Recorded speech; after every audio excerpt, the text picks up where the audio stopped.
Hi everyone, welcome back to my Python training.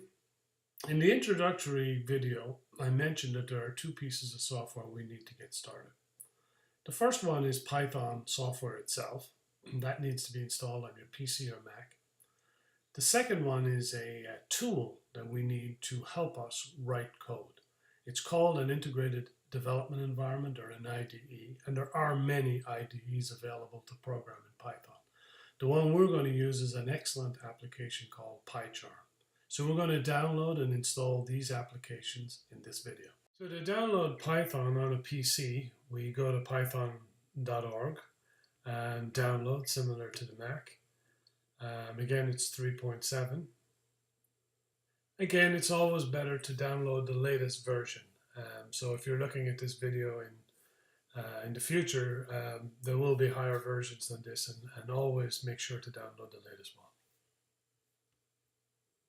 And then we run the install.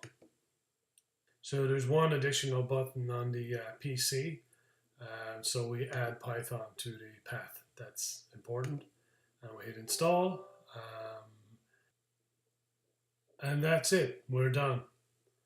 Similar to the Mac, it's a relatively straightforward install. So that's the installation of Python on Windows. And now we're going to head over to a site called jetbrains.com to download PyCharm, our IDE. So on the main screen, we go to Tools, PyCharm,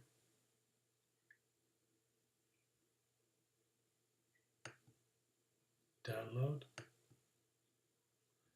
Click the download on top and select the Community Edition. An easier way to do this would be go to jetbrains.com/PyCharm. So you download the Community Edition, and it downloads the file to your computer. When the file is downloaded, run the file. So click Next. So hit Next on the location.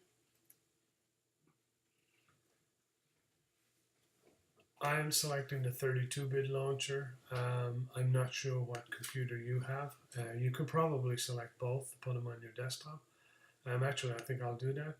But be sure to click the py extension, because that is the Python file association. No need to click this one. Hit Next.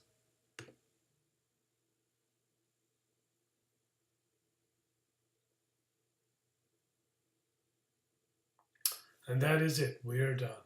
So now we have successfully installed Python and PyCharm on your computer.